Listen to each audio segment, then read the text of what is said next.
Thank you, Mr. Chairman, and I first of all want to thank you very much for having this hearing today. I in particular want to thank Senator Davis for his fight to bring this to the floor of the Senate, and I appreciate y'all's willingness to call a hearing so that we can have this open discussion. Let me make this very clear, because this has been a 2.5-year fight for me. And this bill, H3047, I want to make it very clear what it covers. It would put every second reading on the record. It would put every amended third reading, not every third reading, only if second reading is changed, every amended third reading on the record. It would put every conference report on the record. It would put every section of the budget so that everyone can see how money is spent on the record. And it would put any amendment from the other body. So should the Senate take up a bill and it was changed by the House, they would have to vote on the record. This is an absolute way to protect the people of this state so they can see the spending habits and the actions of their legislators. I have to say this because it took everything I could to just sit there and listen to this. It is a sad day in South Carolina when you tell me it's unconstitutional that the people of this state don't have the right to know how to vote.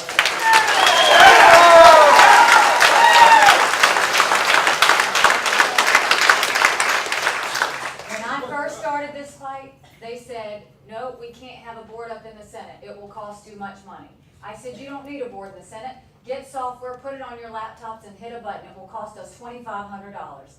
Then they said it's going to take too much time. We can't do that. Well, we showed in the House and the Senate we can put all these votes on the record, and it doesn't take too much time. And now y'all are going into some unconstitutionality of the fact that we can't do this. Why don't y'all just admit you don't want to show how you vote on the record? And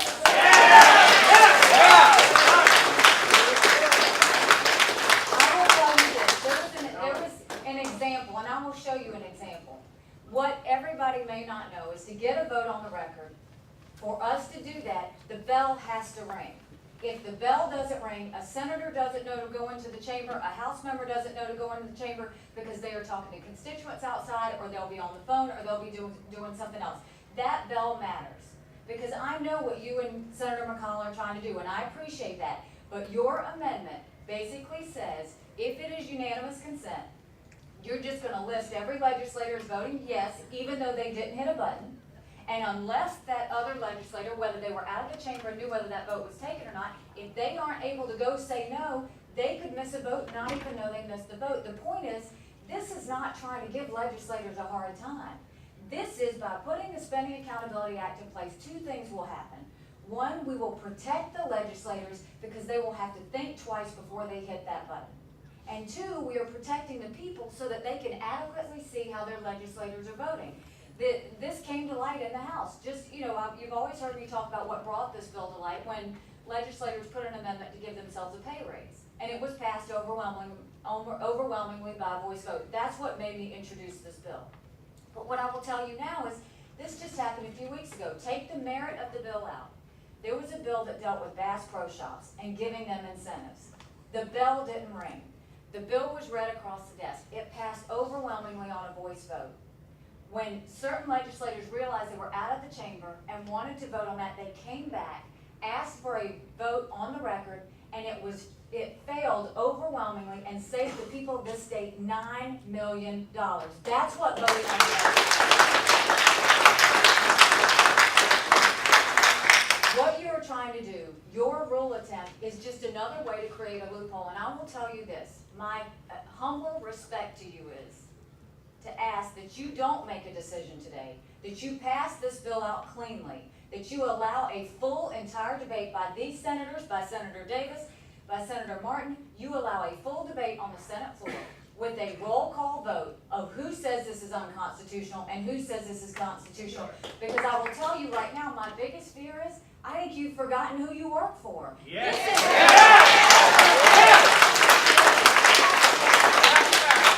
There are 4 million people across this state that need to know how we vote. We have grown government. We have spending that's too high. We have legislation being passed that legislators don't know about, and it's got to stop. This is not about any sort of complicated constitutional change. We change things all the time. When we want to change the Constitution, what do? We put a question on the ballot and we allow the people to vote. I welcome them saying this is unconstitutional. I welcome it going to the Supreme Court because 45 other states do this and none of them have been challenged constitutionally. And I don't think South Carolina will be challenged constitutionally either. I will tell you this, that I am passionate about this because there's not a whole lot of places where I don't have bruises on this bill.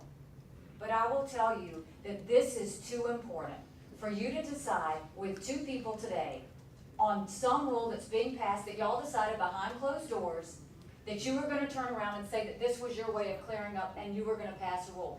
This is a bill, we are asking for it to be permanent law. I am telling you, allow this to the Senate floor. Allow a vote by every single senator on whether they think this is constitutional or not. It's the right of the people of this state. It is protection for you as a senator so that they know exactly where you're heard. You can have full debate. It is the right thing to do. To do this in this committee meeting is wrong. The way we got it in the House, and I applaud my colleagues in the House, because it was not getting passed in committee in the House, and so we asked for it to come to the floor of the House.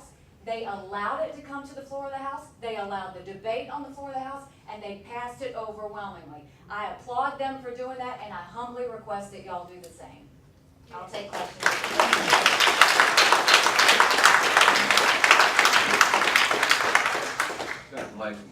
Representative Haley, I appreciate you putting this bill in too. Nobody's trying to keep the transparency down to where people vote. Basically, it's the Constitution that we're looking at. Did you not take an oath of office? Yes, sir, I did. Did that oath of office, I believe I administered it to you whenever you first became a legislator, and that was to uphold the Constitution of this state and of the United States. Actually, the formal one was by Justice Toll, but yes, sir. Yeah, okay. Well, I just want you to understand that what you're saying is it's not accurate. We're not trying to stop people from knowing how to vote. And that's the spin that you put it on. Senator, what I'm saying is I'm very aware of who I work for, and it's not anybody in this room. And I'll tell you what, and I do the same. And I'm gonna tell you, it's not easy to make decisions on bills, but whenever you've got to protect the taxpayer's pocket, and you've got to do what you think is right, you don't want to waste money in the court. Senator, ask the taxpayers in this room, do they want the bill to go to the Senate floor or not? They want it. And now that you get your campaign speech, and that's the reason that you introduced this bill. You know, let me tell you. Now, hold on a minute. I'm gonna tell you something. You've told me enough, and I respect you, and I believe that you're really passionate about this bill. But this is a bill that involves much more than running for governor. And involves much more than a platform. It involves the Constitution of this state. And I took the same oath that you did. And I am going to uphold the Constitution of this state. And until somebody tells me that this bill is constitutional, correct, then I am obligated not to support it. And I respect. Now, I will vote to support any rule change, which I have in the past in the Senate, to have open voting in any way that we can. Would that have a bill, Senator Knotts? Would that have a law? ring? Would that have a ring? You heard the professor. Would the bell ring? Well, I've heard two professors. It's amazing how we can get anybody to No, say we what haven't they want heard to two say. professors. We got a letter from one that stopped short of telling the whole story and nothing that was against what he was trying to say. We had another one in person that came here and answered questions. He could be here for the debate. And so we had that done, and we were able to ask questions of her. She was very eloquent, and she answered the questions. Yes, And sir. I think that has a lot to do with it. Now, we have done everything, even when you failed to vote for your own bill, and you said you were temporarily out the chambers. Could you tell us where you were? Senator, first of all, I'd like to address the first part of what you said, which was. I'd like for you to answer that one. Well, I will answer that, and I'll be Okay. happy to, but I would like to address the fact that you said, I introduced this bill when I decided to run for office. I introduced this bill 2.5 years ago. It is arrogance like this, which is why I'm running for governor in this state, because we've got. No, we can wait.